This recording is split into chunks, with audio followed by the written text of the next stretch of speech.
قرآن ویسے تو جو رمضان ہے اس کا لفظی ترجمہ اگر صرف آپ اس کے اوپر غور کریں، جلا دینے والا، کس چیز کو؟ گناہوں کو، غلطیوں کو، خطاؤں کو مٹا دینے والا۔ جس طرح آگ لکڑی کو بھسم کر دیتی ہے، رمضان انسان کے گناہوں کو جلا کر خاک کر دیتا ہے۔ انسان رمضان کے اندر ایمان، اخلاص، للہیت کے ساتھ داخل ہو جائے تو رمضان کا مہینہ نہیں گزرتا۔ اگر وہ لکھا ہوا جہنمی بھی ہو تو اللہ تعالیٰ اس کو آزاد کر دیتا ہے۔ اللہ رب العزت کہنے والے یا سننے والوں میں سے اگر کوئی بھی یوم کتابت تقدیر میں جہنمی لکھا، اللہ تعالیٰ اس کو آزاد فرمائے۔ میرے بھائیو، شہر رمضان الذی انزل فیہ القرآن، رمضان کی خصوصیت ایک یہ بھی ہے، اور یہ خصوصیت اتنی بلند ہے، اتنی اعلیٰ ہے، اتنی عرفہ ہے۔ آپ نے کبھی غور کیا یہ قرآن پاک جس بستی میں نازل ہوا اس بستی کو بستیوں کا سردار قرار دے دیا گیا۔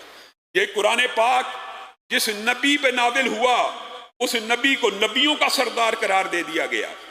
یہ قرآن پاک جس ماہ میں نازل ہوا اس ماہ کو مہینوں کا سردار قرار دے دیا گیا۔ جس رات میں اترا اس رات کو 1000 مہینے سے بہتر قرار دے دیا گیا۔ اور رمضان کی یہ فضیلت جو ہے اس کے بارے میں محدثین نے بڑی تفصیل لکھی ہے کہ رمضان کو اللہ رب العزت نے اپنے صرف اس کلام اللہ کے لیے نہیں چنا، بلکہ دیگر معلوم اسلامی سے مراد آسمانی، الہامی، معلوم کتابیں جتنی بھی ہیں، تورات ہو، انجیل ہو، زبور ہو، ان تینوں کا بھی اگر اللہ رب العزت نے اتارا تو رمضان المبارک میں اتارا۔ یہ صرف قرآن کا مہینہ نہیں ہے، وحی الہی کا، دین الہی کا، اسلام کا، سارے نبیوں کے اوپر الہامی کتب کے اترنے کا مہینہ۔ یہاں سے آپ اس ماہ کے فضائل اور اس ماہ کی اہمیت کا اندازہ کر سکتے ہیں۔ ایک اور جو اس کی فضیلت ہے روزے کے حوالے سے وہ حیران کن ہے۔ رسول اللہ صلی اللہ علیہ وسلم نے فرمایا ہر نیکی کو لکھا جاتا ہے، کسی نیکی کو 10 کے ساتھ، کسی کو 20 کے ساتھ، کسی کو 700 کے ساتھ، کسی کو اس سے بھی بڑھا کر اللہ تعالیٰ لکھتا ہے۔ لیکن جب روزہ دار افطاری کر رہا ہوتا ہے فرشتے رجسٹر لے کے آتے ہیں، رجسٹر۔ اللہ پورا دن بھوکا رہا، پیاس کو کاٹا، بھوک کو کاٹا، اکیلا تھا، پانی پی سکتا تھا نہیں پیا، کھانا کھا سکتا تھا نہیں کھایا، اللہ بڑا نیکی کا کام کر چکا ہے، ہمیں بتلائیے ہم کیا لکھیں، اس کا اجر و ثواب کیا لکھیں۔ رسول اللہ صلی اللہ علیہ وسلم کی دیگر احادیث اس بات کے اوپر دلالت کرتی ہے کہ فرشتوں کو اللہ رب العزت حکم دیتا ہے اس روزے کو روزہ ہی لکھ دو، الصوم لی وانا اجزی بہ، اس روزے کو صرف یہ لکھو اس نے روزہ رکھا ہے، اس کا اجر تم احاطہ تحریر میں کتابت میں لکھ بھی نہیں سکتے۔ یہ روزہ میرے لیے ہے اور کل قیامت کے دن میں ہی اس کی جزا دوں گا، اور جب میں جزا دوں گا تو روزے دار خوش ہو جائیں گے۔ اور حدیث کے دوسری حدیث ایک روایت کے اندر یہ الفاظ بھی موجود ہیں، بعض روایات یہ بھی ملتی ہے کہ اللہ رب العزت صرف اس کی جزا نہیں دے گا بلکہ اللہ رب العزت بذات خود اس روزے کی جزا ہیں۔ وہ کیسے؟ وہ اس لیے کہ اس بندے نے بن رب کو دیکھے، رب کو دیکھا ہم نے نہیں دیکھا، بن رب کو دیکھے پانی سے پرہیز کیا حلال تھا، دودھ سے پرہیز کیا حلال تھا، بیوی پاک تھی پرہیز کیا بن دیکھے، تو اللہ اس روزے کے بدلے میں اس کو اپنا دیدار کروا دیں گے۔ یہ اللہ رب العزت بذات خود بھی اس روزے کی جزا ہیں کہ چمکدار چہرے کل قیامت کے دن رب کا دیدار کریں گے۔ اور اسی لیے وہ جو مفلس والی حدیث ہے اس کے اندر ایک بات دیگر احادیث سے یہ بھی ثابت ہوتی ہے، مفلس کی معروف حدیث ہے کہ مفلس کون ہے؟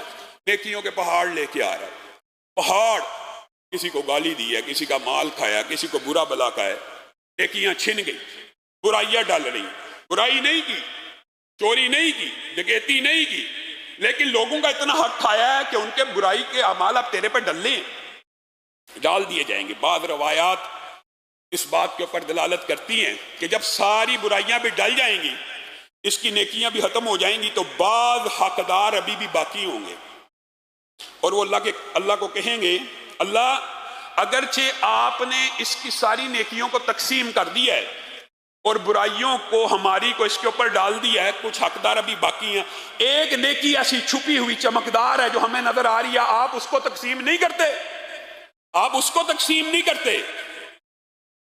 الصوم لی، وہاں پہ رب کہے گا یہ ایک ایسی نیکی ہے جسے تقسیم نہیں کیا جا سکتا کیونکہ یہ روزہ ہے اور روزہ میرے لیے تھا. اور بعد دیگر روایات میں اس ظالم اور بدبخت کو صرف اسی روزے کی وجہ سے بالآخر جہنم سے نکال کر جنت میں ڈال دیا جائے گا، اور اللہ تعالیٰ اس بندے کی بھی یہ نیکی تقسیم نہیں کرے گا. اور اس کی محدثین نے بہت سی وجوہات بیان کی ہیں کہ یہ نیکی تقسیم کیوں نہیں ہوگی. اس نیکی کی تقسیم نہ ہونے کی بنیادی وجہ بھی یہی ہے کہ یہ واحد ایسی نیکی ہے کہ انسان پورے دن میں کئی مرتبہ بالکل تنہا ہوتا ہے، بالکل اکیلا ہوتا ہے، اور اس وقت اس کو اللہ کے علاوہ کوئی نہیں دیکھ رہا ہوتا، بیوی بچے بھی نہیں دیکھ رہے ہوتے، لیکن پھر بھی پانی نہیں پیتا.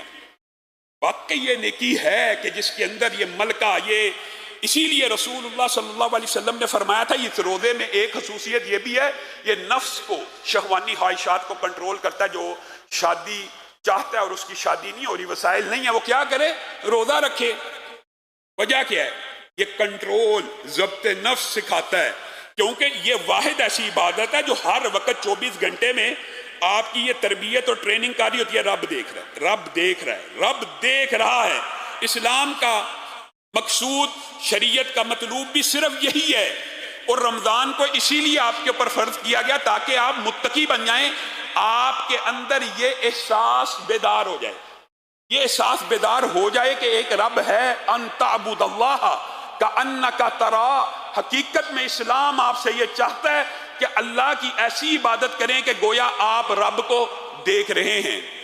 اور اگر آپ رب کو دیکھ نہیں رہے تو کم از کم یہ گمان کر لیں کہ رب آپ کو دیکھ رہا ہے. جب آپ کے اندر یہ تربیت، یہ ٹریننگ پیدا ہو جائے گی، آپ نے رمضان کا جو فلسفہ لعلکم تتقون گویا اس کو پا لیا. اس ماہ کی ایک بہت بڑی فضیلت یہ بھی ہے، عمومی طور کے اوپر ہم یہ سمجھتے ہیں کہ روزہ کھانا پینا چھوڑ دینے کا نام ہے. حقیقت ہے چھوڑ دینے کا نام ہے، اور چھوڑ دینے کا اجر و ثواب ہے، لیکن یہ عبادت اتنی عظیم ہے، اللہ کو اتنی پسند ہے کہ رسول اللہ صلی اللہ علیہ وسلم نے ارشاد فرمایا ان اللہ وملائکتہ یصلون علی المتسحرین. بتائیے اللہ اور اس کے مقرب فرشتے اس بندے کے اوپر درود بھیجتے ہیں جو سحری کھا رہا ہے.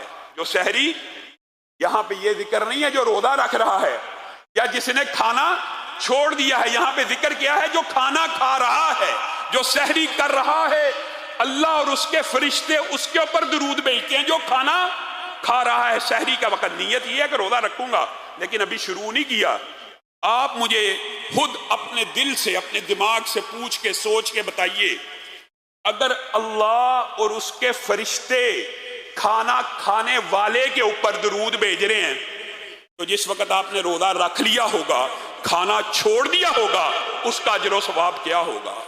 کھانا کھانے کے اوپر درود ہے تو کھانا چھوڑنے کے اوپر اجر و ثواب کیا ہوگا؟ رسول اللہ صلی اللہ علیہ وسلم نے کہا اسی لیے دو خوشیاں ہیں. ایک رمضان کا روزہ جو رکھتا ہے جس وقت افطاری کا وقت ہوتا ہے اس وقت اس کو فرحت محسوس ہوتی ہے، اور ایک کل قیامت کے دن جب اپنے رب سے ملے گا اس وقت اس کو فرحت، شادمانی محسوس ہوگی. تو میرے بھائیو، یہ جو رمضان کا مہینہ آیا ہے اس کے فضائل متعدد ہیں، اس کی فضیلتیں اور اس کی بہاریں اور اس کے اندر نیکیوں کے اعمال کرنے کو بہت زیادہ ہیں. لیکن ایک ارادہ آپ نے کرنا، انشاءاللہ آئندہ آنے والے دروس میں ان اعمال کے حوالے سے بھی گفتگو کی جائے گی. لیکن ایک ارادہ جو آج آپ نے باندھنا وہ یہ ہے کہ ہم نے اس ماہ کو ضائع نہیں کرنا. ہم نے اس ماہ کے اندر اپنے وقت کو ضائع نہیں کرنا. نعمتانی مغبون فیہما کثیر من الناس، رسول اللہ نے کہہ دیا دو نعمتیں ایسی ہیں جس کو بہت سے لوگ ضائع کرتے رہتے ہیں، جس کی قدر و قیمت کا کوئی احساس ہی نہیں کرتے. ایک صحت ہے اور ایک فراغت ہے. مجھے بتائیے، فراغت اللہ کی، وقت اللہ کی اتنی بڑی نعمت ہے جس کی میں نے اور آپ نے کوئی قدر نہیں کی. صرف وقت کی نعمت کا صحیح معنوں میں ادراک ہو جائے.